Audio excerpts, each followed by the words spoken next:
Hey, good morning. Welcome to Sports Talk. I'm your host, Chris Raynor. Friday, May the 8th. Our guests today are Scott Smith, the Executive Director, correct? Correct. And illustrious potentate Yes. of the Jacksonville-Onslow Sports Commission. You got it. Welcome today. Good morning. We have Mike Carter. Let's see. We came up with all the different names. The Godfather, the Caretaker, the Archivist of the Jacksonville-Onslow Sports Commission, Hall of Fame. Many titles there, but you're kind of the gatekeeper of it, aren't you? I was for quite some time, yes. And still are. You He's do a lot of work. He's there. the most knowledgeable. Yeah, you said you volunteered one time to help, and next thing you knew, it's been 67 years you've been working on it. Or it just seems that way. Yeah. We're going to talk about the upcoming Jacksonville-Onslow Sports Commission Hall of Fame banquet coming up May 21st. We're going to get into that and some other details on the Sports Commission. First of all, let's thank our fine sponsors. A lot of the same sponsors you guys have for the event there. And everybody else in town, right? Exactly. Yeah. Everybody has them. Yeah. I want to thank Golden Corral, Mr. Billy Sewell, of course, and he'll be doing the food for the event. Yeah. Always a good time. Steak and Really? chicken. Steak, lobster tails? No lobster. No lobster Yeah. tails. I've seen that on their menu, and I've been wanting to go try it, but Yeah. I don't think that exactly comes on the regular buffet, though, No, not the I think lobster you- tails, yeah. Rock Creek Golf and Country Club, pro there, Rick Morton. Superior Metal Structures and Concrete there in Beulahville. National Dodge Chrysler Jeep Ram, Harry Brown, Ryan, Robbie Yates, Chris Hines, and Quentin. National Dodge, of course. Downey's Heating and Air Conditioning, Jason Humphrey and his crew. CNS Paint, Ron Choate and Victor Case. PRQ Exteriors, roofing done right here at home, Mr. Austin Wright. Fountain Management, Lisa Thornton and Sandra Fountain. Southern Touch Painting, Roger Carroll. Just saw Roger this morning, as a matter of fact. All About Floors, Ron Prince. Liberty Tire. Onslow County Motor Company, Ben Beasley and his fine staff down there. Bartley Insurance Services, Bill Mercer and Drew Mercer. Humphrey Heating and Air Conditioning. Jones Onslow EMC. Jones LP Gas in Verona. And Lane Associates Family Dentistry. And, of course, they're the official dentist of the Carolina Hurricanes, so they got their hands full putting chiclets back in. Jones LP Gas, of course, in Verona. Every Friday, $11 cylinder refill day. You go down there for your normal cylinder refill. It's only between $20-$30, I guess, depending on where you go. Minimum $11 on Fridays, so go check them out. And we want to thank Helen's Kitchen and Billy Grissett for keeping our sports talk crew well fed. We try to eat towards the end of the, closer towards the noon hour. So he brings us cheeseburgers, BLTs. We've had fried bologna from there that's good. I haven't had anything from there that's not good. You've been at Helen's before, right? Yeah. Yeah, great restaurant. Good breakfast place. I'd love to go get the full breakfast too. He'll do the Billy Bowls that we have in here, which is grits and eggs and cheese and whatever meat you want. And there's like a little mini breakfast. Yeah, we've had those before. And of course, make sure you listen, watch, and connect here at WSME. You can visit WSME971.com. To listen to the live sports talk stream, you can connect to our YouTube and Facebook pages and catch full episodes and highlights. If you're watching us on Facebook or YouTube, hello. You can scan the QR code right up there where I'm pointing at the top left of your screen and head straight to our website. It's right there. Go to the website. Hollywood has done a great job of getting everything funneling off the website. Everything you need, you can go right there and find it. Just like you guys, you've got your race series and your other things, but they all go to that playjosc.com is a good place to start. Yeah, you can get to all right? of it from there. Yeah. That's right. So we're going to talk more about that as we come up. We got big doings on May 21st. Has it been 2 years already? It has. It seems like it was just this past year. I remember doing the interview with Tony Marshburn out front that took, I just did the interview out front, because we do the live thing, and it took about 2 hours. Then he gets inside and does his speech. Took another couple hours. So Tony has good staying power there when it comes to the speeches. Just to kind of catch people up, can you remember off the top of your head the last class that went in? I know Tony Marshburn. I don't have to. I can look. Oh, tell me about it. Yeah. Right so the last class was. Right here. You got it. Yeah, we got. So that was the classes of 23 and 24. So you had Stephanie Rose. Soccer. You had White Oak Baseball, 78, 79. Baseball. Amanda Obviously. Duffy. She's soccer also, right? Yeah. Jack Brown, baseball coach, Yeah. and Tony Marshburn, basketball coach. And I remember that, and I remember Tony, did take, a good time doing the speech, but it was very entertaining. What don't you say? Nah. Well, not when you're the master of ceremonies and trying to keep everything on Scott's schedule. over there doing this. He did warn you that he had 9 pages. I don't think you believed him to start with. Joking. But he was not joking. So now it's called the Tony Marshburn rule. It's really the last person to do it, so it changes names. But Well, and again, all joking aside, the thing that folks have, not everybody's there to see you. That's true. When you got multiple folks going in. And so we ask them to keep it to 5 to 7 minutes. Keeps the evening moving. I don't think anybody gets bored. Yeah. What you don't want now, Tony was last. He was not boring though. So, had he been, let's say, first or right in the middle, then you got people getting antsy. Then everybody's and behind. Yeah. This is not an event with many children, but like let's use, this year Ricky Davis, he's got some young kids. Yeah. Well, they want them there to see Dad. Well, if they got to sit through a 20-minute speech, True.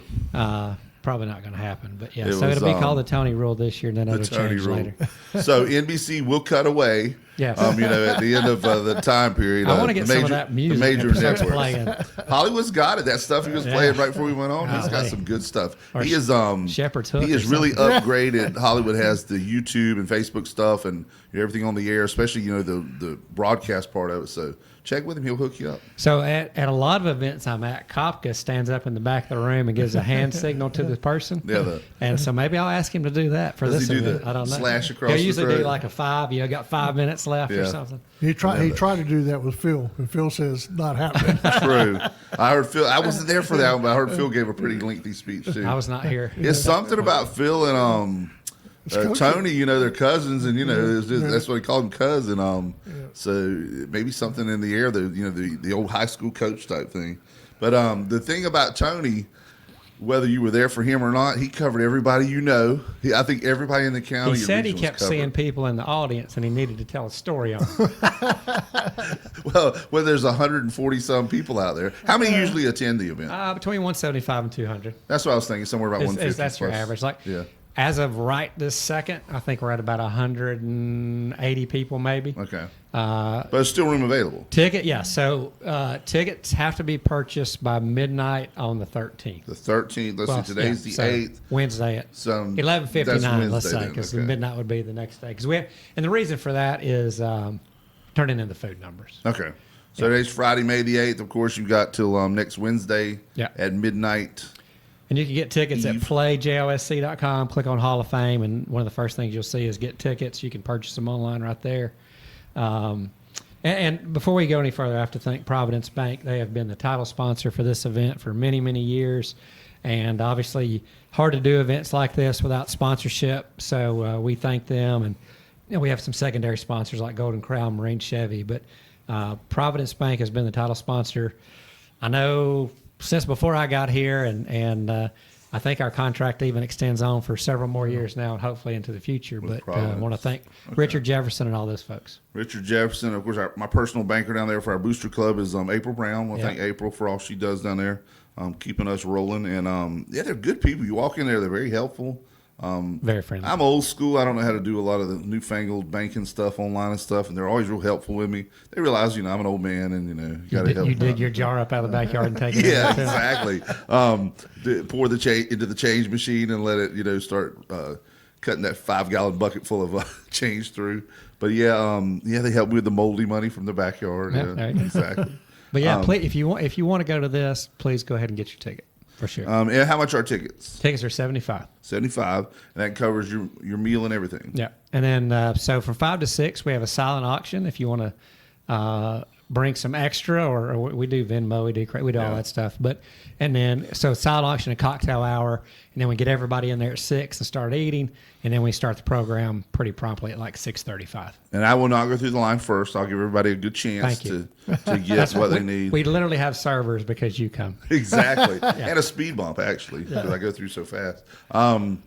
The silent auction, it's cool. There's a lot of great things on there to bid on. Sports memorabilia, autographed posters. There's local stuff, gift cards. Gift cards, like baskets of stuff.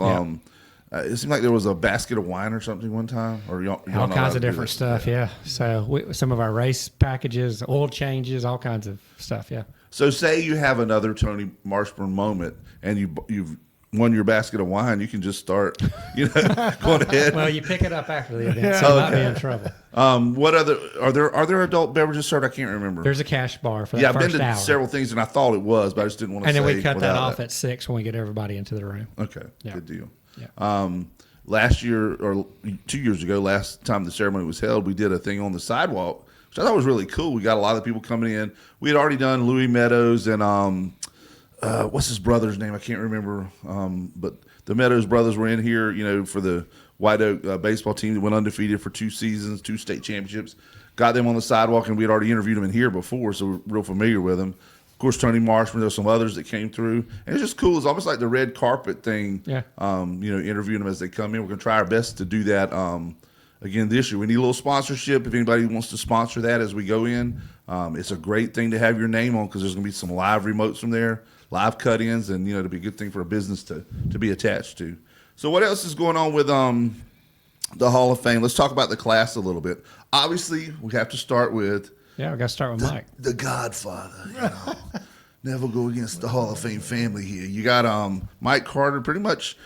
First of all, let's start with how you got hooked in and roped in to help him with this stuff. Well, like I said, when the Hall of Fame got started back in 2002, Yeah, 2002. Has it been that long? Wow. Robert Holland, Ken Hagan, Glenn Hargan, a bunch of people got the Sports Commission started, and they got the Hall of Fame started. And I guess the early days, somebody on the board of directors kind of took upon the Hall of Fame. And around 2009, I was asked to be a board member, and the person doing it was their I guess they either were going off the board or their job got where they needed to step aside, and I volunteered to do it. And so I took that role on, the unofficial role for the Hall of Fame. And the first thing I did was I looked at who the voting committee was then. There was about 9 people. And I said, well, we got to do better than this. And so I increased it to about 30 people and based it on there's 8 high schools in the county, counting Lejeune. Yeah. And I said, well, we're going to have representation from all the schools as equal as possible. And that was ADs, former ADs, coaches, former coaches, sports advocates, et cetera.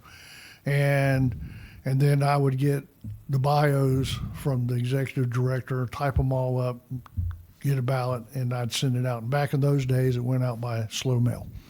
And so did that for a few years until we finally got where we could text and email and everything else. But when Ashley Backert became executive director, the Hall of Fame had moved along for quite a few years, so we started including the Hall of Fame members as being voting Previous members. Hall of Fame, okay. Being voting members also, and so we got wider things going. Then I started holding some meetings with coaches, ADs, and other prominent people, and said, look, you all are the ones that have the knowledge. Let's start discussing athletes and coaches from the area on trying to get them in the Hall of Fame. And we probably had over 100 and some names to start with, and we started whittling it down. And then it was a matter of trying to find people to write bios, and we still have that issue. It's just hard to get someone to write. It's tough coming up with that information a lot of times, all the background stuff. Yeah, I'll reiterate here again, our staff, our board, we do not nominate anybody. So it has to be nominated by somebody in the community. It could be somebody from the school. It could be their best friend. It could be their dad, whoever. But somebody's got to nominate them. And to Mike's point, it's got to come in with enough information. If you fill out the form that's on line, that's basically the cover sheet.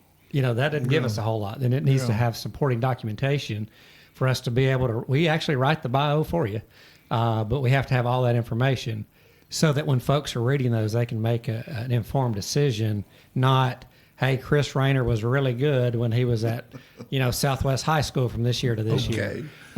So that's the challenge because you probably get asked, Mike gets asked, I get asked, why is so-and-so not in? Well, the answer is one of 2 things. We've never gotten a nomination for them, or, hey, they're on the ballot. They just haven't gotten enough votes to get in yet. Okay. Which is the other answer sometimes. Well, I'll ask the Dale Murphy type question. Somebody like Dale Murphy that's been on for so long on the ballot and just kind of gets shuffled aside for some of the newer ones. If someone comes up, like say someone's been on the Sports Commission ballot for a long time, and someone wants to resubmit it as a newer, updated bio. Yeah. Does that make it like a new submission? That helps because then we just update that bio. Because a lot may have changed in the 10 years since they've been on the ballot. Some folks, nothing's changed. Some folks have retired and then unretired or whatever, and there's new information that needs to be on there. Like say I was on it 10 years ago just as a little, I'd just gotten into radio. If I was just getting it in, and I won North Carolina Broadcaster of the Year the last 3 years. Right, sure. Yeah. Hey, if you're going to dream big. You go ahead and update that stuff. Absolutely. It might help, Absolutely. yeah. Okay. And once you're on the ballot, you don't come off the ballot. It just freshens it, sweetens it a little Yeah, bit. but some people think, if I didn't get in, then I'm off the ballot the next. No, you're. There's still a bunch of them on there. You're aren't still there? on the ballot. Yeah. Becky Morton. I know there's a lot of ones that how many would you say is on the ballot now? Any guess? 30? Between 20 and 30, roughly, if I remember looking at it last time.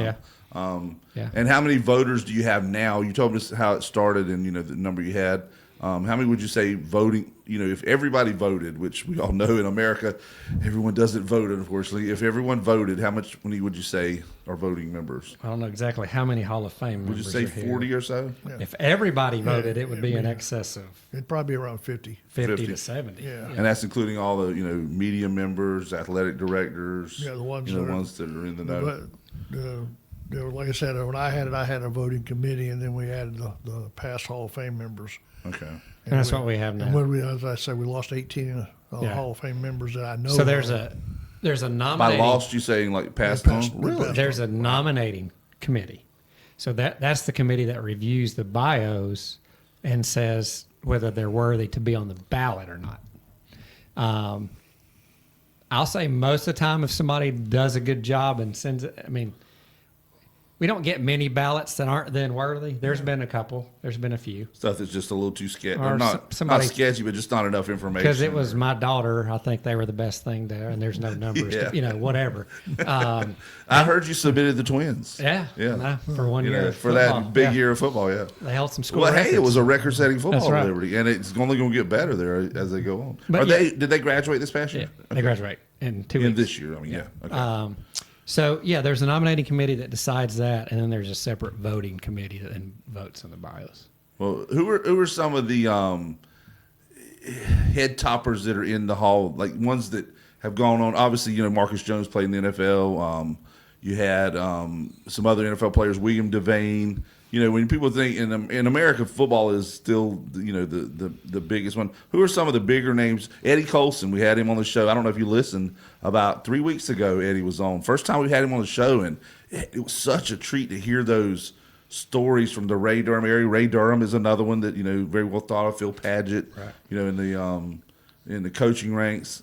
Give us some of the head toppers. I'll just say nationally, the biggest name is probably Leon Spinks, right? Yeah, Yeah. the I true can't- world I can't- heavyweight I champion. can't think of, Well, Jackie Humphrey was in the Olympics. right. Yeah, If you ask somebody in Texas, Chad Fonville was major league. Major League Baseball Yeah. player. Dave Dunaway was NFL, and he was NFL. like for the first class. So Tyrone Williams. Oh yeah, he true. coached. And he Bob was- Sanders coached in the NFL forever. Yeah, Bob was the defensive coordinator at Green Bay at the height of his run there. Tampa, wasn't he? Tampa, Indianapolis Buffalo, also, maybe? Yeah. Indy. Yeah, Bob Grant was NFL. yeah. Marcus Jones was NFL.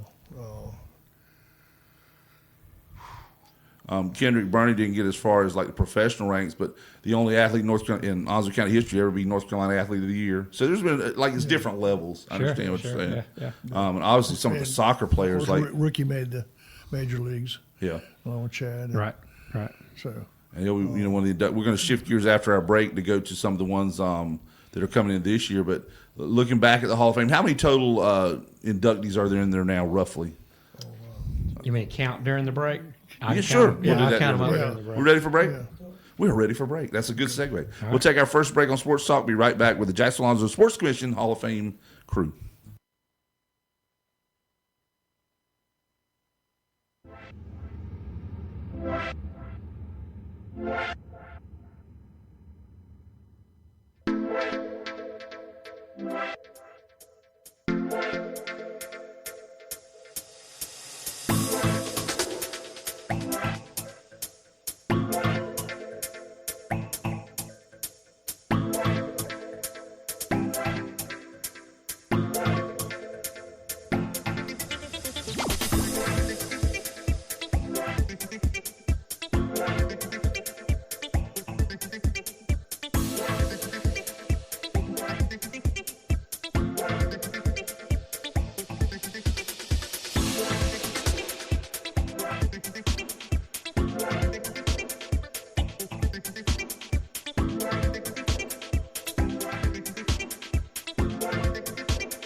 Hey, welcome back to Sports Talk. I'm your host, Chris Raynor. We got Mike Carter and Scott Smith from the Jacksonville-Onslow Sports Commission with us today. You're actually with the Sports Commission, Mike. You're the guy that is more of the Hall of Fame guy, And right? former board member. And former board member. Do you do any of the actual Sports Commission day-to-day stuff now, though? No, I do not. You're the Hall of Fame guru, godfather, whatever the term is. I stay in touch with Scott numerous times during the year. Yeah.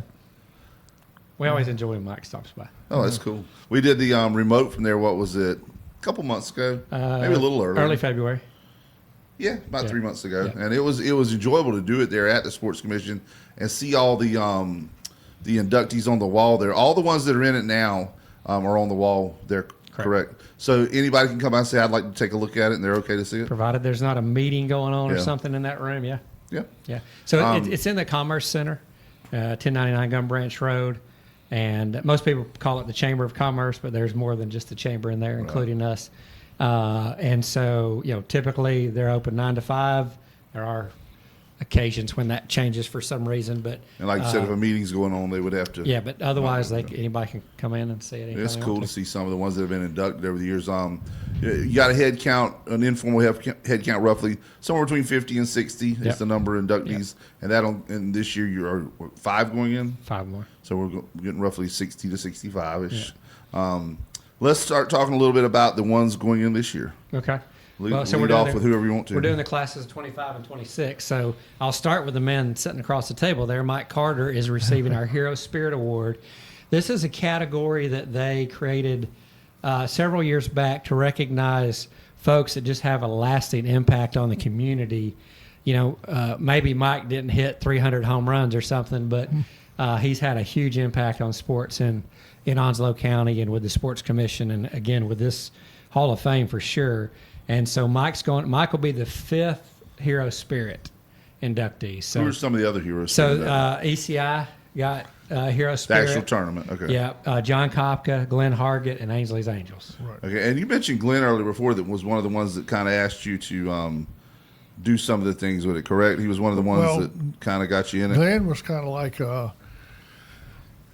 he was involved with the creation of the Sports Commission, and he was more one about policies and dealing with the Robert's Rules of Order. Yeah, and dealing with the politicians, Right. He's a and stickler so on forth. stuff like that. So the Hall of Fame, the Sports Commission became freestanding in 2000. So the Hall of Fame came just 2 years later. That's, Shortly, yeah. Yeah. Yeah. Well, you always hate when Glenn Hargett asks you to do something because you know that all that Glenn's done for the community and all the different things he's been involved in. So you feel like if he asks, you almost have to say yes. Glenn's a great guy. Worked with his sister Gail, and just Glenn. He's a community guy. What is he doing now? Actually, he's been with the city. He's and back a and forth consultant, and he's actually doing some consulting work for the city. We were just at a meeting together. Is it for the rec part, or is it for a little bit of everything? Kind of for the tourism, for the TDA. Tourism, okay. Yeah.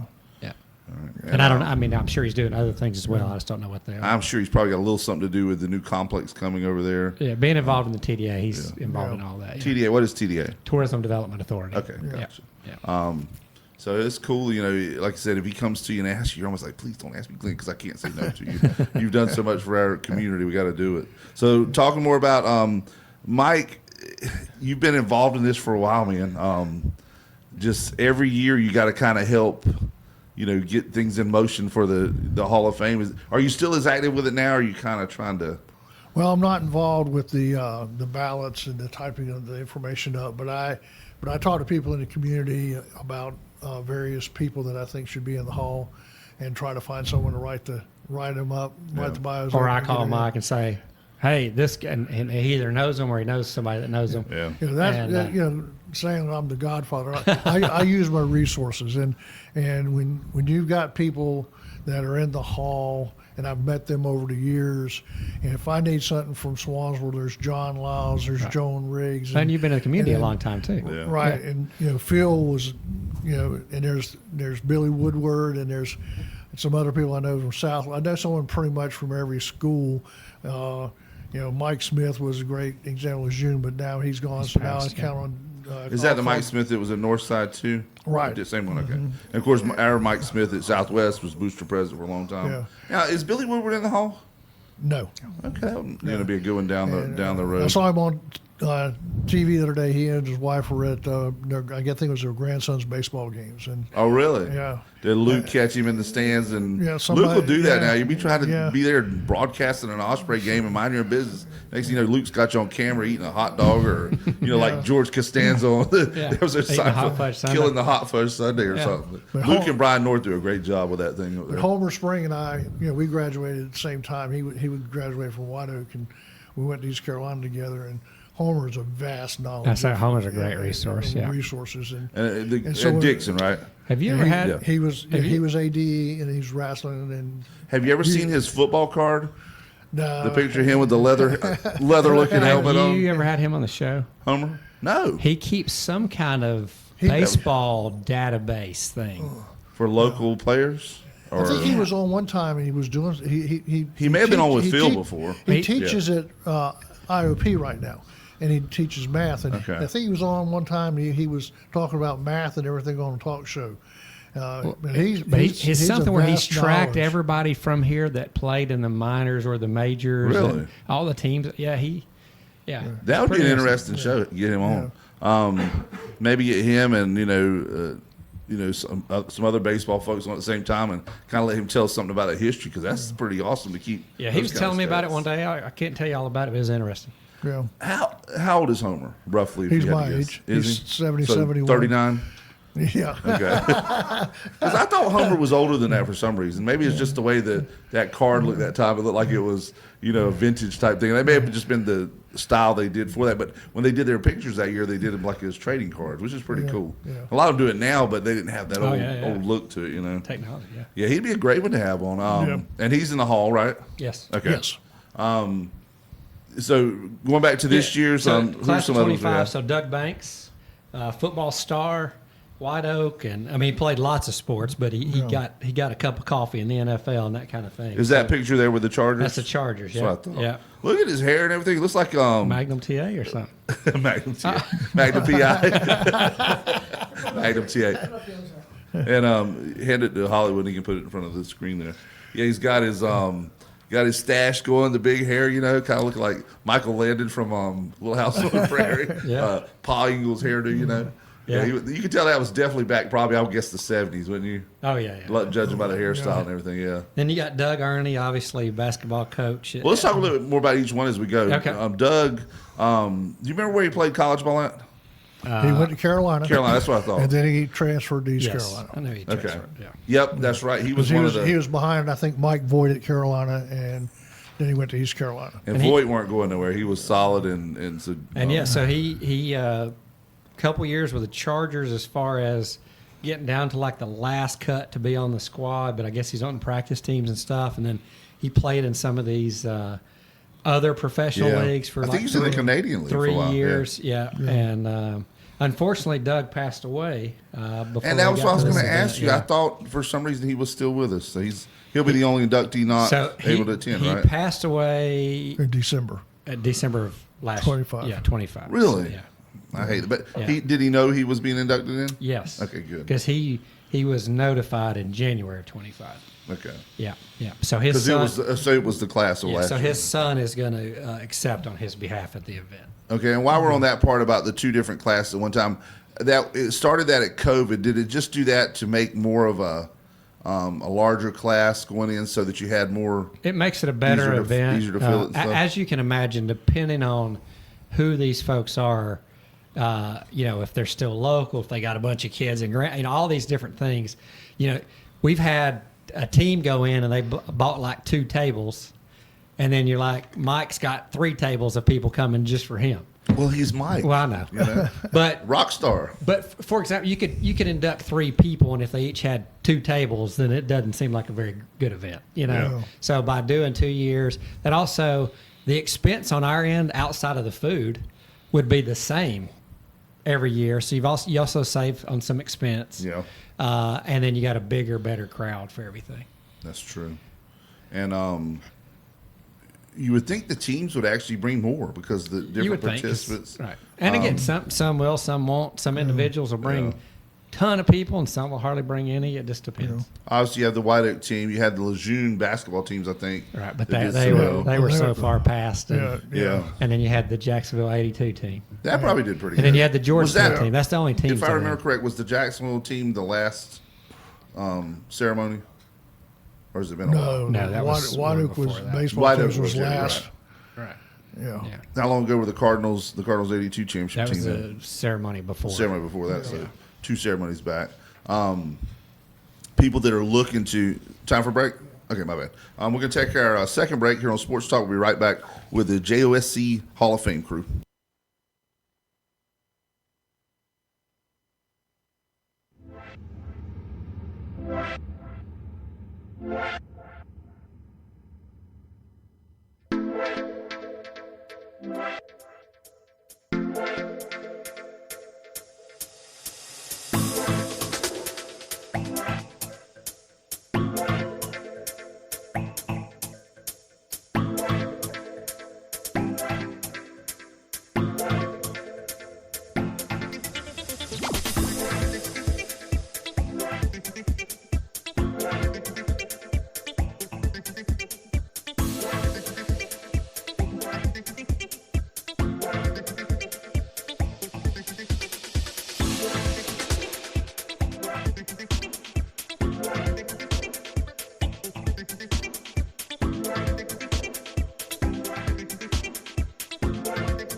Good.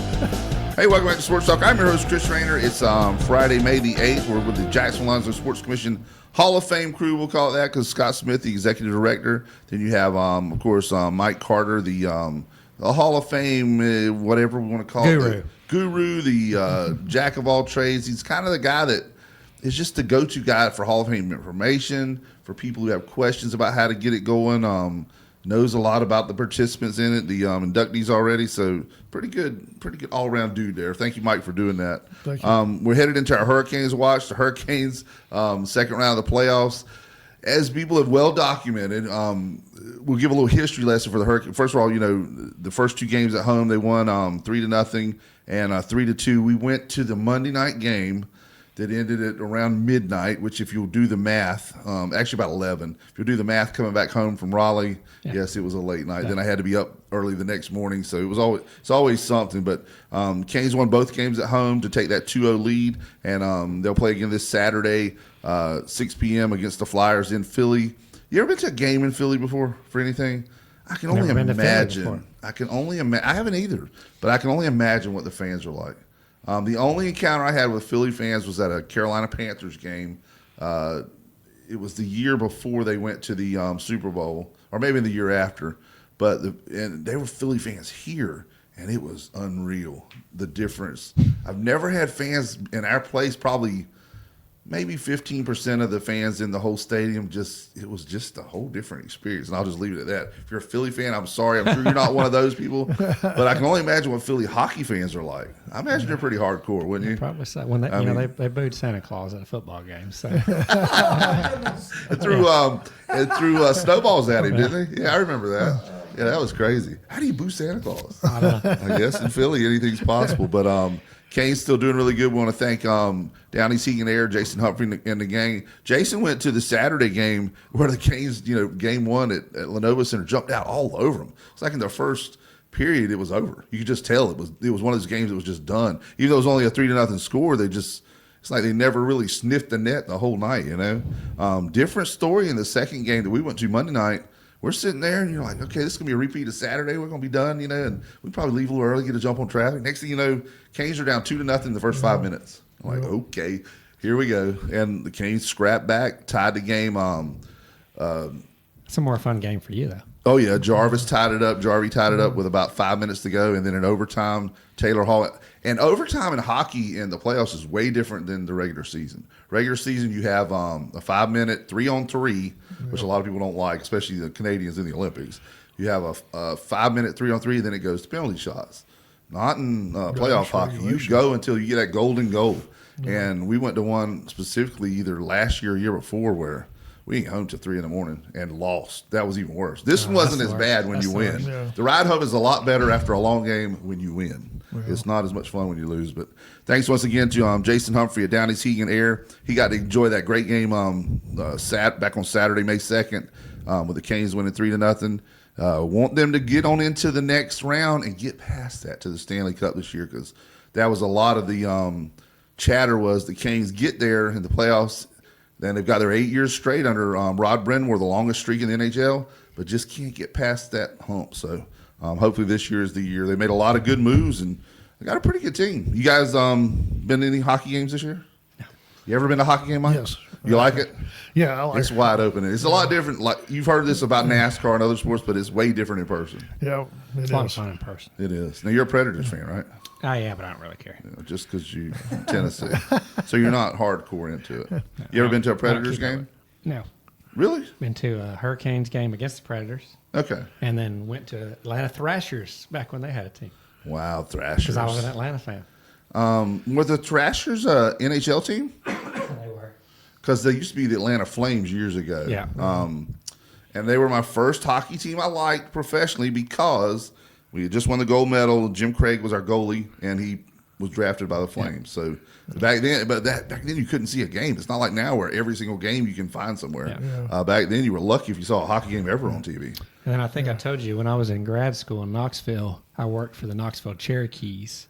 It was a minor league hockey team. And then they left, and now they have another one back. But that was a lot of fun. Oh, that's cool. Yeah, my first experience with ice hockey was sitting at the dining room table with the little transistor radio and hearing a blue line.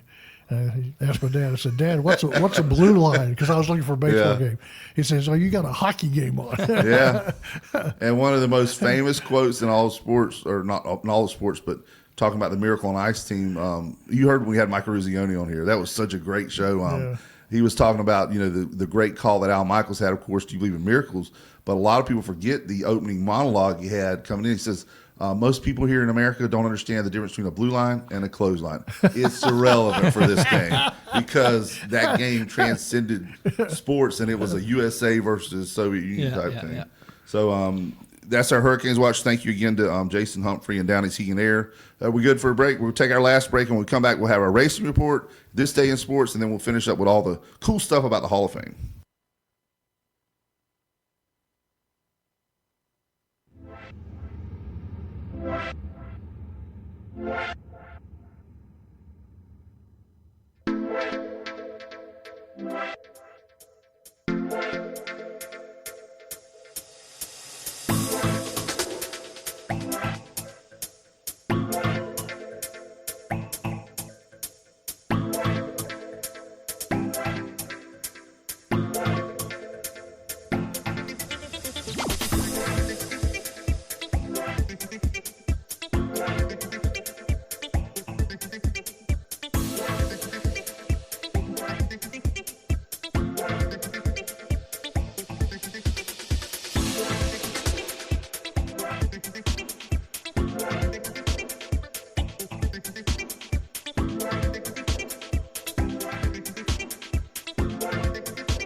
Hey, good Friday morning. Welcome back to Sports Talk. I'm your host, Chris Raynor. Time for our racing report, sponsored by the Onslow County Motor Company. Ben Beasley and his fine staff down there. Make sure you go see Ben and all of his salesmen and crew. You know, they can hook you up with whatever kind of ride you need. If you want one of these race cars, I'm sure Ben can find you one or something very similar with some of the horsepowers you're hearing about now, the Hellcats and the, oh man, what's the new Mustang? It's called the Dark Horse. Have you heard about that thing? No. It's bad. I don't even want to get in it because I'm afraid I couldn't control that thing. It's a bad to the bone car now. Talking about NASCAR though, Chase Elliott won at Texas this past week. Denny Hamlin's second. Denny's having a good year so far. Already had a win and second place finish. Alex Bowman, Tyler Reddick, the guy that's won 5 out of the 9 or 10 races with Michael Jordan Racing. He finished 4th, so I'm sure he's still the points leader, obviously. You got Chris Buescher was 5th, and Daniel Suarez, Carson Hocevar, William Byron, Bubba Wallace, old Bubba, Bubba Wallace, and Ryan Blaney round out the top 10. NASCAR boys will be in Watkins Glen this next week. And let's see if you've heard of this driver. I'm sure you've heard of this driver, Scott, because you're such a big NASCAR guy. Huge. And I just had it right here, and I'm just stalling. Oh, Shane Van Gisbergen. I have not. That doesn't sound like an Alabama gang driver, does it? No. Shane Van Gisbergen. He was the road course specialist that won a bunch of the road courses last year. Just about was, high enough in the points to win the thing if he'd have finished out the year like that. Because, NASCAR's added so many road courses. It's just a different brand of NASCAR than, it's not your daddy's or NASCAR anymore. He's got an IndyCar name. He does? He does, yeah. Formula One, something like that, yeah.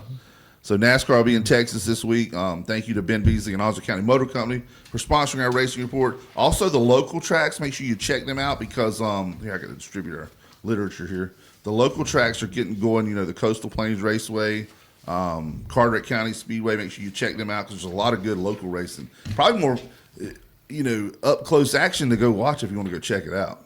So we're going to transition right into this day in sports history. This is sponsored by the Redneck Barbecue Lab. The lab is getting ready to open up its newest location in Hope Mills, North Carolina. And if you're ever ready at the Redneck Barbecue Lab, if you ever get near one, you need to try it because they have this magic that they cook called burnt ends. You know what a burnt end is? Oh, they're so good. They have the awesome brisket, barbecue, pulled pork, great country sides and stuff, fixing. So make sure you check out that. Thank you to Jerry Stevenson at the Redneck Barbecue Lab for sponsoring this day in sports history and being a great Caniac that loans us his really nice tickets too. So thank you to Jerry. All right, we're going to jump in this day in sports history, May 8th. All this stuff happened on a May 8th at some time or another. Back in 1915, Babe Ruth hit his first major league home run. I thought that was last week. I thought he had something like that. Maybe it was his first one in Yankee Stadium. Before he became the Sultan of Swat, a young pitcher for the Boston Red Sox named Babe Ruth launched his very first home run of his major league career. Nobody knew it then, but baseball history had just changed forever. He hit a few, didn't he? Just a few. Yeah, just a few. All right, Scott. 1946, Sony is founded. Not exactly a sports moment, but sports broadcasting would never sound the same. The company that would later become Sony was founded in Japan, eventually revolutionizing radios, Walkmans, TVs, and sports broadcasts around the world. The Beats of our generation. Did anybody have the Walkman with the little foam headphones on? Yeah. Everybody. I still got one somewhere. Might be worth a little something. Mine had a cassette on it too. Yeah. So and it still plays. So I might have to check that sucker out. What is that? Yeah. It's that thing after 8-track. You got 1954. 1954, Roger Bannister's historic mile is celebrated worldwide. Just a day after breaking the impossible 4-minute mile barrier, Roger Bannister became an international sensation. Newspapers around the globe declared a new era in track and field had arrived. 4-minute mile. I think, it had been close a couple times before. And this is pretty far back when it actually happened, but that's getting it pretty good for a mile. Huge story there. No one could do it. And then once he did it, it started happening all the time because people didn't believe they could do it. Really? Yeah. Yeah. Now, have you had any of your folks in these races y'all have break the 4-minute mile yet? There's some that are right there. Really? Yeah. Wow. It's that competitive now. There's a few. I mean, there's not many, but there's one or two that are you barely got time to get the waters and stuff out, and they're coming back. Yeah. Yeah. Hey, Chris, when you were in high school, what did you run the mile? What was your score? I ran the mile when I was being chased by something. There was no definitive time. I could do the quarter mile in about 7 seconds in an old car I had, a Mustang. They timed it with a sundial. Yeah, they timed it with a calendar. 5:36 for me. 5:36 in the mile. Yeah. Wow, that's impressive. Yeah. Well, you weren't being chased either. No. Your wife wasn't chasing you or something with a rolling pin. I could do that now, man. About 10 to 15-minute mile an hour. That's impressive. That is impressive. Chris ran faster when his mother was chasing with a switch. That's bet you- right. Absolutely. And I always tell people, I mentioned my mom and dad, winning that award with the local community that's awesome. volunteer thing, and it's called the what's that thing called? Anyway, It'll come to me in a minute. Anyway, so cool of them, and they were such great parents raising me. I never got a beating or a switching or a whatever you want to call it, spanking that I didn't deserve. But there was a bunch that I should have got that I didn't get. So very compassionate parents. They knew exactly how to do it right. All right, moving on to 1972, the Willie Mays returns to New York. Baseball icon Willie Mays made an emotional return to New York after being traded to the San Francisco Giants, or from the San Francisco Giants to the New York Mets. Fans welcomed the Say Hey Kid back in his hometown hero. Everybody remembers Willie Mays, though, for the catch. Yeah, that was with San Francisco, I'm pretty sure. Yeah. Yeah. 1989, Michael Jordan drops 47 on Cleveland. The legend of Michael Jordan kept growing as he torched Cleveland for 47 points in the NBA playoffs for the Chicago Bulls. Around this time, Jordan was becoming must-see television every single night. And that is what separates him, in my opinion, from LeBron James. People may watch the NBA if you really like it, but everybody's not watching it. Back then, everybody was tuning into the NBA, and it wasn't just Jordan. It was great. Bird and Magic. It was just a different time then. You remember that time period where an NBA playoff game was on tape delay, and you watched it later that night. And then you got Bird and Magic, Dr. J, Jordan, Charles Barkley, that just totally revolutionized the game and made it where it was must-see TV. That's the thing, in my opinion, that makes him the GOAT. 1995, Reggie Miller stuns Madison Square Garden. In one of the coolest clutch performances in NBA playoff history, Reggie Miller scored 8 points in just 8.9 seconds against the New York Knicks, shocking the crowd, cementing a rivalry for the ages. Probably pissed Spike Lee off a little bit, too, didn't it? He gave the choke sign. He did, yes. And why did they keep throwing it anywhere in his direction? One of them was a steal, great. remember? He stole it and turned and shot a three-pointer. He backpedaled to get behind the three-point line. Throw that thing down court a little bit. That was great. I got this one, Tiger Woods. Yeah. Tiger Woods wins again. Tiger Woods continues his dominance at the Byron Nelson Classic. Another reminder that golf was fully in the Tiger era. Every leaderboard suddenly felt like Tiger versus the field. And on that point, we're going to do the two most probably argued about GOATs there are. First of all, in golf, who would you say the GOAT was? I guess I'll say Tiger. Jack Nicklaus. I'm with Nicklaus too. Tiebreaker, ding, ding, ding. Nicklaus wins. All right, basketball, LeBron or Jordan? Jordan. Or you can throw Kobe in there too, or Bill Russell. There's different ones, but you say Jordan. As bad as I hate to say it, Jordan. I agree with Jordan. You're not a Carolina fan, I guess? No. Okay, tell me who your team is again. I'm a Duke fan. You're a Blue Devil. You and my dad would get along great. You need to go to a hockey game with us one night because he does this on purpose too. I gotta love my dad because he goes into enemy territory with that Duke hat on, knowing he's stepping in NC State's red and black. He doesn't No, care. he wants that comment. Yeah. He wants to argue about He it. welcomes it. Yeah. He wants to tell him, look, I hope State wins the national championship next year so they'll have half as many as Duke. That type thing, you know. All right, who's got 2016? I mean, is that pronounced Leicester?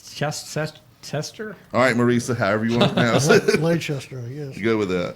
One of the greatest underdog stories in sports history continued as Leicester, there's no H there, City celebrated its miraculous Premier League championship in front of emotional home fans.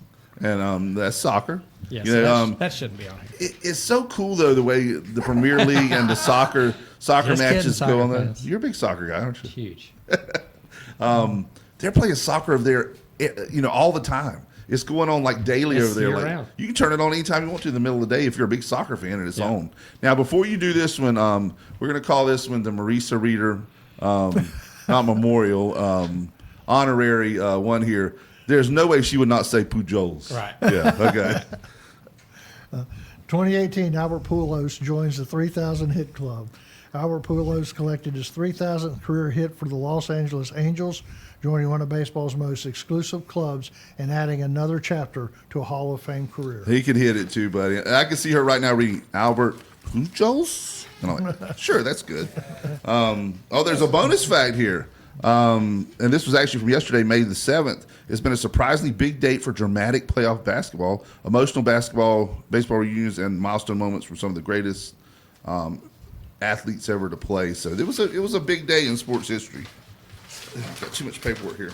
So while I'm getting my paperwork back straightened out for the windup of the show, first of all, do you want to cover the rest of the ones inducted first and then talk about your other event? Or how do you want to do it? So classes of 25, to continue that, Doug Ernie, obviously basketball coach, is what he's going in for. And he's been on the show before. He was a good guest. He's one of those that said, I will not talk. I don't want to be on the show, and I couldn't get him. He just, not couldn't get him to stop, but he just had a lot of information. Don't tell me that for the Hall of Fame. 10 pages.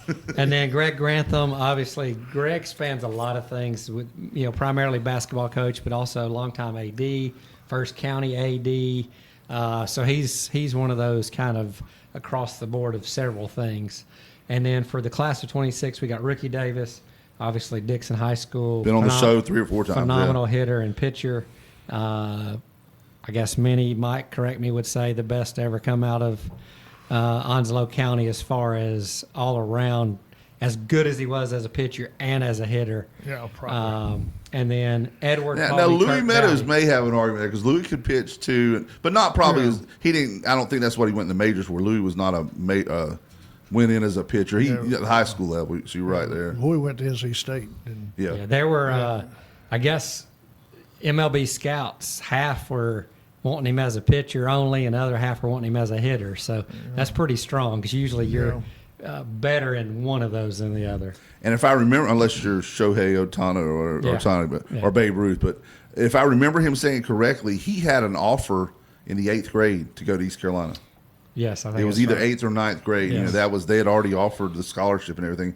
And me and him had this conversation, and maybe somebody brings up there about, do you ever wish you'd have gone the college route and, worked on the skills and stuff before going to it, a little different. But it makes no difference if you have the injury you had. That's what ended it. But and one of the things we were talking about, he hates a lot of the new rules and stuff. NIL, just like we do, the transfer portal stuff is ruining the game. But I wonder if that would have been a different story back then. He may have been offered some NIL money to go to East Carolina or something, but obviously not the money that probably the Reds or Yankees came calling with. Yeah. All right. Now, the last one was Edward, call him Kurt Dowdy. Not Gowdy, no, but right. Dowdy. And Hall of Fame for track and field. Huge just influence over track and field in Onslow County.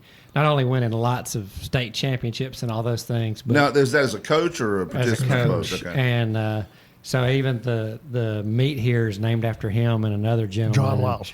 Is it John? I was thinking of somebody else. Okay. Yeah. So, just a huge influence on track and field, and even heard stories about even if you were on the competition for another high school and you asked him to work with you, he would do it. Yeah. So he's one of those that was all about the kids, wasn't he? Yeah. Yeah. That's getting rarer and rarer. Usually it's all about the program and whatever, instead of, putting the kids first sometimes.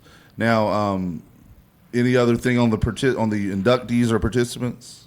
Yeah, like Doug Ernie, he coached at Lejeune. Yeah. And Jacksonville too, right? Yeah, he went to Jacksonville later, but Doug had a tough go. I mean, he loses seniors, but he could lose his sophomores too because they're military. Right. And, so he was always having a new team to look at each year. So the thing that Mike knows, Doug probably could coach college because he'd been used to it. He's used to the transfer portal, but it's the transfer orders portal. Yeah.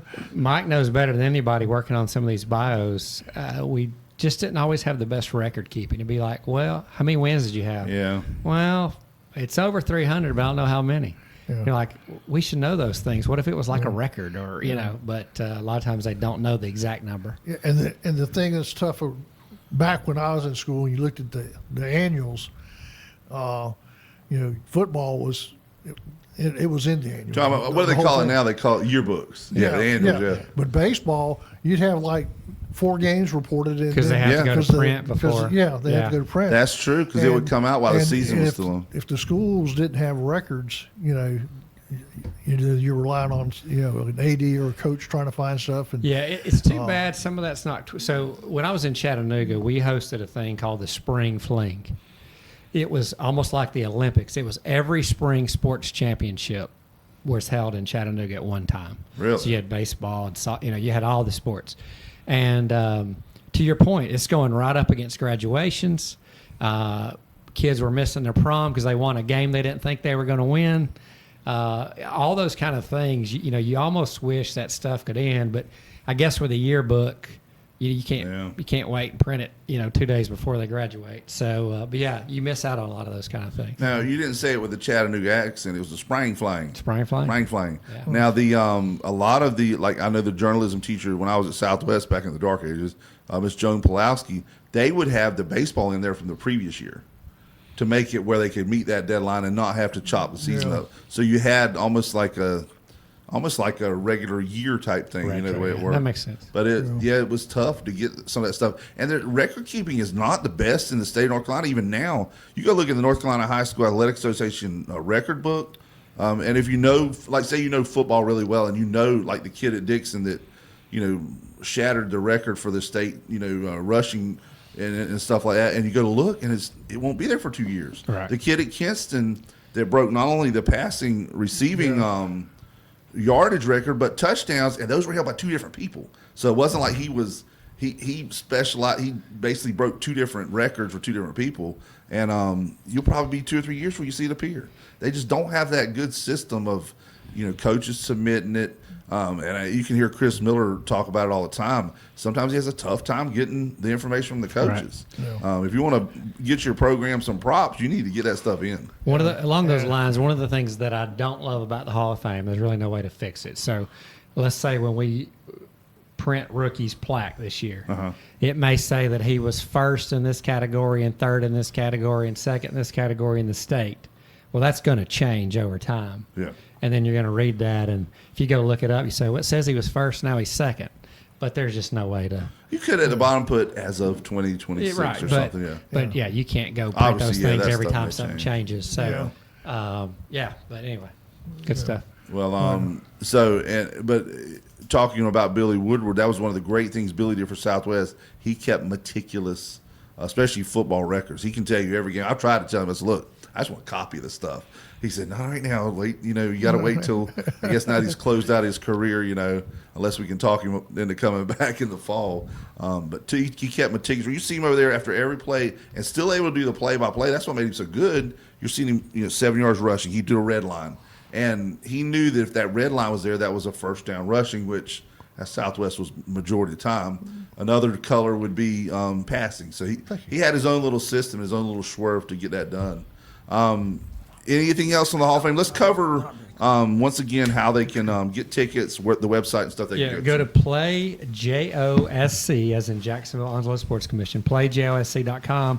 Click Hall of Fame at the top of the page. It'll take you to the ticket link. And they're $75. Tickets are still available. Until the 13th. Great until catered midnight meal on the 13th. Yeah. Catered meal. If you're a sports nut, there's going to be a lot of sports silent auctions and other prize packages too. So you don't just have to be a sports nut. You have all kinds of stuff from the community, gift card baskets, all kinds of different stuff to get. Hotel stays, different stuff. Yeah. So a cool event to go to there at Sturgeon City still, right? Correct. Okay. Sturgeon City. Yeah. It's a good location. We're going to try our best to have the red carpet, interviews coming in as long as we get a sponsor to cover it and everything. So if you're out there and you would like to have your name associated with that for an event that a lot of people are going to be attending and looking at your sponsorship, just let us know.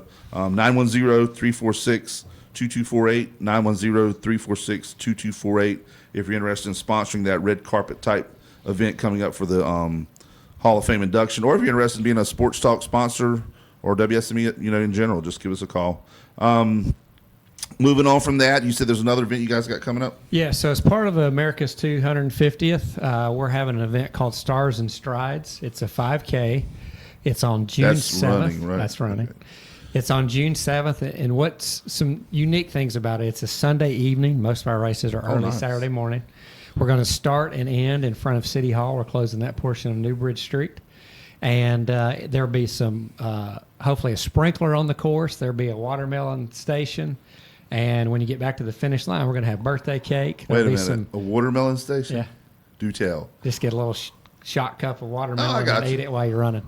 Okay. And, again, some vendors and birthday cake at the finish line. We'll have some more watermelon there. And so it's just unique, celebrating America's 250th birthday with a Sunday evening run. There'll be flags down through there. As you order or register, you can add American flag socks and things like that to your package. Oh, nice. So it'll be a fun event. We're expecting 500 plus for that.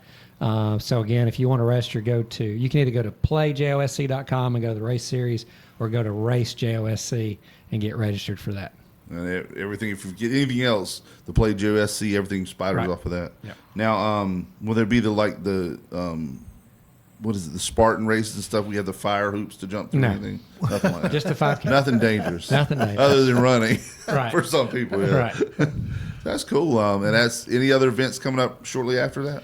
Obviously, ECI will be here. Man, it's right around the corner, isn't it? Yeah. And Do then you realize that's next month? I know. That's crazy, isn't And it? then we have our Freedom Fight boxing on August 8th, also tied into America's 250th for this year. And then we get rolling into the fall. What are the dates of ECI? Isn't it around the 20th, roughly? They can, of course, see it on playjosc.com, but Thursday I'm thinking it's through roughly around the Sunday. 20th. I believe it is the 18th through the 21st. Okay, exactly. Yes. Yep. I think that 19th Yeah, 18th through the 21st. will be that Friday. We may try and do our live show from there like Yep. we've done before. You did last That's year. always cool to bring over some of the ACC referees, that work the event. Yep. And there's been so much talent come through that event over the years. A lot of people, you guys have a listing on the website of the players, not only just high school players, but ones that went on to play D1 college, went on to play, in the NBA. Of course, you being a Duke fan, Brandon Ingram's probably one of the biggest stars to come through it. Played at And his dad holds a tournament in Kinston. yeah, that's in Kinston, the Martin Luther King week. Yeah. Yeah. They'll have that tournament over Martin Luther King weekend, and I broadcasted that one before. It's a cool little event. Even though I'm a Carolina fan, I got my picture with Brandon, at the tournament and everything. That's a tall joker, and he's not. He's not a big guy. Reggie He's Bullock, really thin. Wasn't he down Reggie here? Bullock, yeah. When he comes back from his island, Kobe White. Reggie has his own island. Yes. Yeah. How does one buy their own island? I tried to buy the one down at Swansboro, but my credit wouldn't give me quite the amount that I needed for that. So, Reggie has his own island. He's a big supporter of that tournament, too, because him and Wells are good friends. Yeah. Matter of fact, Reggie's Wells has son been is to the usually island. at the tournament. Yeah. You what now? I said Wells has been to the island, I understand. To the island, yes. Did he take his I speedboat, or you think he flew in? I didn't get the invite, but yeah. That's always a fun event, and it seems like that's flown by from last year to It has. It's right here, a little over a month away. And now that you say that, though, that would be a great interview to go down to the island and interview Reggie at That'd the be island. We'd have to get an interview to the island, though. So I'll tell you another event that you may find interesting. Must be something eating. We are starting a big cornhole tournament, one that will attract pros and stuff. Really? It's The gonna guys that spin it and everything. It's going to be in I just do the November. normal thing. Yeah, Where will that be at? at the Commons. Yeah. That's pretty much right now still the location for Probably everything have until about 40 boards in there. We're expecting at least 200 to 300 cornhole players. Wow. Yeah. Maybe like the guys you see on TV with the sponsors all over their shirts. And it's become a big time thing. Yeah. It's not just your tailgating. Yeah, it was going to be this summer, and then anymore. some major tournament moved their dates to the exact same dates we had, and we would have lost all the pros and stuff. So because the Commons is so heavily used, the next available weekend we could grab is in November. So we'll take it for this year. We may keep it there if it's great. We may try to move it back to the summer if not. But, working with some folks here locally that actually organize and run some big-time cornhole tournaments and with the city, and so that'll be a fun one. And sometimes, no matter what amount of planning you do, there's something you miss, some event. I know June 5th, I believe it is, the Boys and Girls Club has their big golf tournament out at Jacksonville Country Club. Well, the Museum of the Marine has their June 8th. June 8th, has their ribbon cutting ceremony at the same time. So a lot of people that would play in the other one are having to come to that. So you just can't plan for everything. Right. I remember the year that the boxing thing was the same night of high school football opening, and it draws a little bit of your crowd. So there's always there's so many things conflict. to do. Yeah. You just got to go with the best available. That's true. Yeah. Well, anything else you guys want to add from the sports screen stuff? Congratulations once again on your Thanks, Chris. Appreciate it. He promised to keep his I don't know if it's speech called a nominee anymore. 5 or to it's 7 induction minutes. or When Scott told me, I told him I was going to talk to Tony about my speech. Really? Well, you have the gift of gab. You can tell some stories. Just ignore the man in the back doing this. If I go off script, yeah. I mean, NBC and ABC will cut away whenever they need to. I don't know if you remember. So 2 years ago, I would introduce, and then I would stand over to the side. I'm putting the chair back there this year. Really? Yeah, I can't stand. I saw you stand over there, and you're having to shift you're going to lock those knees out. Yeah. Yeah. So we'll see. Well, But thanks, it'll be guys, for fun. being with us. Thanks Once for having again, us. May 21st, and play JOSC.com is the place you get tickets. Tickets are still available. It's going to be a great time. And the nomination forms are on there on that same place too. If you when are so- nominations due for the next to be class? considered for next year, they have to be in by October 31st. That's the nominations, and then the voting usually goes to like Christmas, right? Right. I'm getting my dates. got it. I pay attention to my emails. Now, more. if you turn it in November 1st, it'll just be considered for example, 2028, right. not 2027. Dude, that but the that ceremony, precise, but cutting the it off. ceremony's not going to be until 2028. Right. So anyway. you got 2 years to get your stuff in, Right. essentially. But But might if you as get it well in, go it gives you now. 2 shots at getting in at the next ceremony That's true, instead because of it'll one. stay right on there, won't it? Yeah. Yeah. All right. Well, thanks, guys. Look forward to it. May 21st. Look forward. That's a Thursday night. Look forward to Sturgis City being out there. Getting everything rolling. And then my boys graduate the next morning, so it's going to be a hectic week. Really. Yeah. So you'll be up partying all night with the Hall I of Fame. got lots thing. of other things that week too. It's going to be crazy. That's the time of year. The fall is bad and the spring is bad. It seems like those are the two worst, don't they? Yeah. Yeah. And then you got Ospreys baseball kicking off First home game. May 30th. 30th is the first home game. Yeah, May 30th. And if I saw right, didn't the city switch their thing that got rained out last weekend to May Yes, 30th? I think so. So that's going to be an interesting thing. They're I forget what it's The called. Jamboree. Jamboree, yeah. So I'm sure maybe that should be mostly daytime stuff, and then Yeah, might it come is. to the baseball game that night. Yeah. All right. We want to thank our sponsors before we leave here today. Golden Corral and Billy Sewell, Rock Creek Golf and Country Club, Rick Morton, Spear Metal Structures and Concrete, they're in Beulahville, National Dodge, Chrysler Jeep Ram, Harry Brown, Ryan, Robbie Yates, Chris Hines, and Quentin. Downey Seating and Air Conditioning, Jason Humphrey. CNS Paint, Ron Choate and Victor Case. PRQ Exteriors, Roofing Done Right, right here at home, Mr. Austin Wright. Fountain Management, Lisa Thornton and Sandra Fountain. And I just realized the Roofing Done Right is a play on Austin Wright's name, too. Did you realize that or not? Yeah, Okay. I figured it out. I'm a little slow. You should have put the W in front of that right, and I would have figured it out. I'm a little slow on the update. Fountain Management, Lisa Thornton and Sandra Fountain. Southern Touch Painting, Roger Carroll. All About Floors, Ron Prince. Liberty Tire. Onslow County Motor Company, Ben Beasley. Bartley Insurance Services, Bill and Drew Mercer. Humphrey Heating and Air Conditioning. Jones Onslow EMC. Jones LP Gas there in Verona. And Lane Associates Family Dentistry. Thank you to those fine sponsors for sponsoring Sports Talk. Once again, if you would like to sponsor Sports Talk, get with me if you know me, or if you don't, 910-346-2248. Or The website. there's a page on the website. Is there? There is, man. Do tell. WSME971.com. You'll see a little flipper thing. It says advertise. You want to advertise? You click on it. It goes straight. Nice. all the I told you information out there. Hollywood had everything through the website now. So, but it's actually been there for a while. It's just easier to access now. So you can go to the website. You can call us. There's multiple ways to When to you said connect. Sweet. when you said there's a page on the website, and he said do tell, I wanted you to say there's a page on the website. There's a page on the website. That's what he started to say, and then he elaborated. He knew what I meant. Yeah. Thank you, Scott. You're Why welcome. you got to be so Thanks, critical, You're man?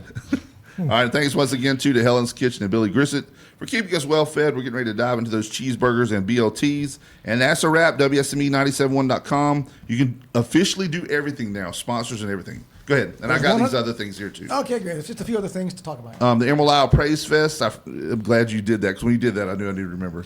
There's something special happening on the Crystal Coast. It's the Emerald Isle Praise Fest. It's Saturday, May 16th, which is next Saturday. Or as we call it in the boonies, we call it Saturday Week. Do you ever say that?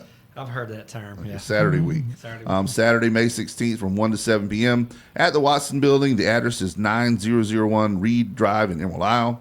And it's a powerful day of live Christian music, worship, and community by the coast, featuring Ben Fuller, Jason Crabb, Caleb and John, Rare of Breed, and the Triune Band, which that's some heavy hitters in the field, isn't it? Absolutely. You can bring the family, enjoy food, fellowship, and an unforgettable atmosphere, all while supporting local organizations making a difference right there in Carteret County. But don't wait. Tickets are going fast. General admission is just $50. That covers all the performances. $60 at the gate, so $50 is in advance. And kids 10 and under getting free. You can lock yours in at EmeraldIslePraiseFest.com. EmeraldIslePraiseFest.com. And the Emerald Isle Praise Fest, May 16th. Watson Building in Emerald Isle. Come and worship by the water. Was there something else I was supposed to mention to you? I think that's it.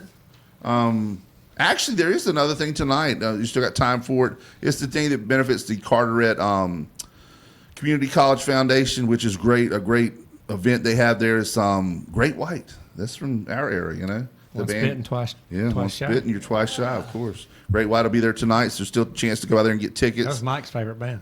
Was it? Yeah. I don't see Mike being a Great White fan. Go by there, and then I'm going to ask Mike a question. Go by there, check out the website. I'm sure you can Google it for the Carteret Community College Foundation.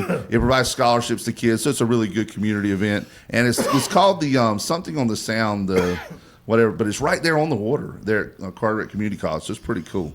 So, inquiring minds want to know, Mike, before we go, what is your music? Pretty much the 66 A little to bit more. 66 to 73. Was it rock though, or Nah, it's pretty much, rock and roll, Yeah. Yeah. the good stuff? Yeah, the great music. Are you a classic rock guy, like the harder rock, or more like the No, not the hard rock. the good stuff? Yeah. You weren't one of the folk music guys, with the hair bands on and all that stuff. Okay. All right. Well, thank you guys again for being with us. And we got to know, Scott, I've seen you with the mullet, where you look like you're an 80s rock hairband. yes. Were you a hairband guy? I love all 80s music. I did too. I think it's all pretty good stuff. He was a Nirvana guy, weren't you? Yeah. My all-time favorite band is Counting Crows. Okay. Really? Yeah.